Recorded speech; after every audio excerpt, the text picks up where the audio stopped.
Bayan, ilang sakuna at kalamidad ang tinamo ng bansa, mga intrigahan at katiwalian sa pamahalaan ngayong taon. Ating balik tanawin ang mga nangyari sa nakalipas na taon sa report ni Henry Umaga Diaz. Pebrero nang muling ipatupad ang death penalty matapos ang 22 taon.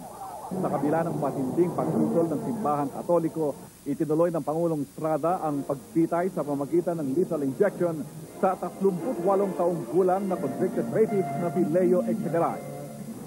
Pagkatapos nito, 5 pang katao ang binitay, karamihay may salang rape at murder. Walang gaanong bagyo nitong taon, pero dahil sa sunod-sunod na pag-ulan nitong Agosto, muling lumagasa ang lahat. Nagkaroon ng flash flood. Grabe ang trapiko sa Kamaynila. At natabunan ang maraming mga bahay sa Cherry Hill Subdivision sa Antipolo. Naging mapanganib din ang paglalakbay sa Benguet. 6 na po ang namatay sa mga aksidente. Pagpasok ng Disyembre, sa gitna ng takot sa Y2K at kudeta, biglang nawala ng ilaw ang buong Luzon. Sinisinang napukor ang toneladang dikya na bumara sa Sual Power Plant. Isang araw lamang ang pagitan, liyanig naman ng intensity 6.8 na lindol ang Pangasinan, Zambales kasama ang Kamaynilaan. 3 ang namatay. Daang-daang bahay at gusali ang nasira. Samantala, 2 maliliit na aeroplano at 1 helicopter ang bumagsak. Sinisi ang mga piloto dahil lumipad umano kahit masama ang panahon. 25 ang patay. Bago magpasko, sakuna naman sa dagat. Mahigit 50 ang nalunod ng lumubog ang MV South Korea. Gaya ng Doña Paz tragedy, overloaded din ang barko.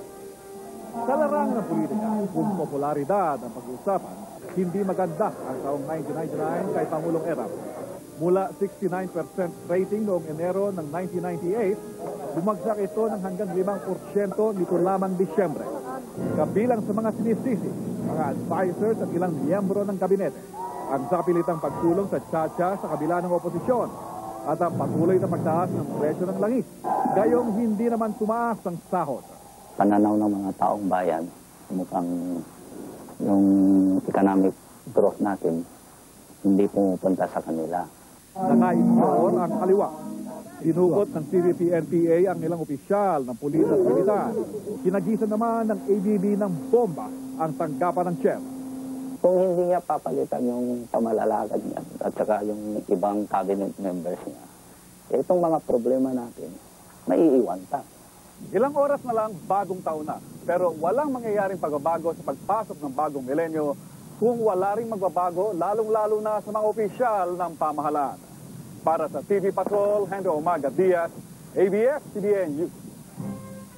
At yan ang kabuuan ng mga balitang tinampok sa TV Patrol huling araw para sa taong 1999 hanggang sa bagong milenyo. Magandang bagong taon, bayan!